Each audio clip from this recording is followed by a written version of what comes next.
Сәлеметсіздер ме, құрметті әріптестер? НКТ-да кездесіп жатқан сұрақтарды талдаймыз. Педагогика және оқыту әдістемесі бойынша. Сонымен бастаймыз. 6-шы нұсқа. Бірінші сұрақ. Талдау, жинақтау деңгейіндегі тапсырмаларға бағытталған сұрақ. Жауабы жоғары дәрежелі. Екінші. Сындарлы оқыту теориясы негізделген тұжырым. Дұрыс жауабы оқушылардың бұрынғы алған білімдері жаңа біліммен үйлескенде дамиды. 3. Білім деңгейіндегі тапсырмаларға бағытталған сұрақ. Дұрыс жауабы төмен дәрежелі.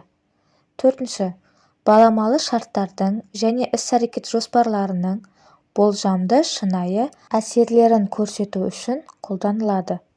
Дұрыс жауабы модельдеу. 5. Оқуды даралаудағы шешуші критерий. Дұрыс жауабы білім алуда тәуелсіздікті қамтамасыз ету. 6. Жұмыстың белгілі бір кезеңінде неге дәл осылай жасағанын рефлекциялаушы практиктің түсінуіне көмектесетін үдеріс. Дұрыс жауабы іс-әрекеттен кейінгі толғаныс. 7. Оқушының жауабын алғаннан кейін де кідіріс жасау оқушыға мүмкіндік береді. Дұрыс жауабы оқушы өз жауабын түзетуге, нақтылауға мүмкіндік алады. 8.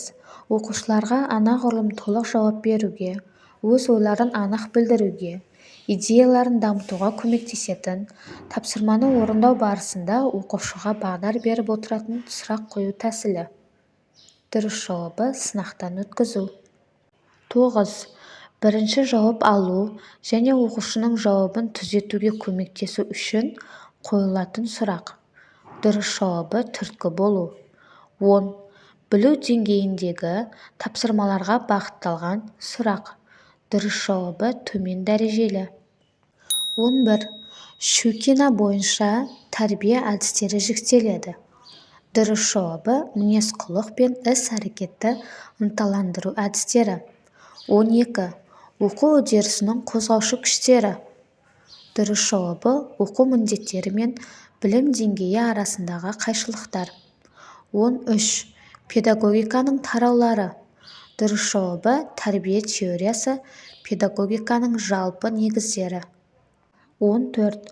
Сұрақ қою, яғни сұрақ қою дегеніміз не? Дұрыс жауабы сапаны арттырады. 15.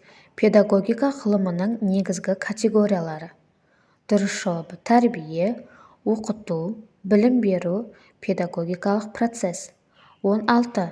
Білім беру міндеттерін шешуге бағытталған мұғалім мен оқушылардың біріккен іс-әрекеттері. Дұрыс жауабы оқыту әдісі. 17. Ғылыми педагогикалық зерттеулердің эмпирикалық әдіс түрлері. Дұрыс жауабы бақылау әңгіме, сауалнама, эксперимент.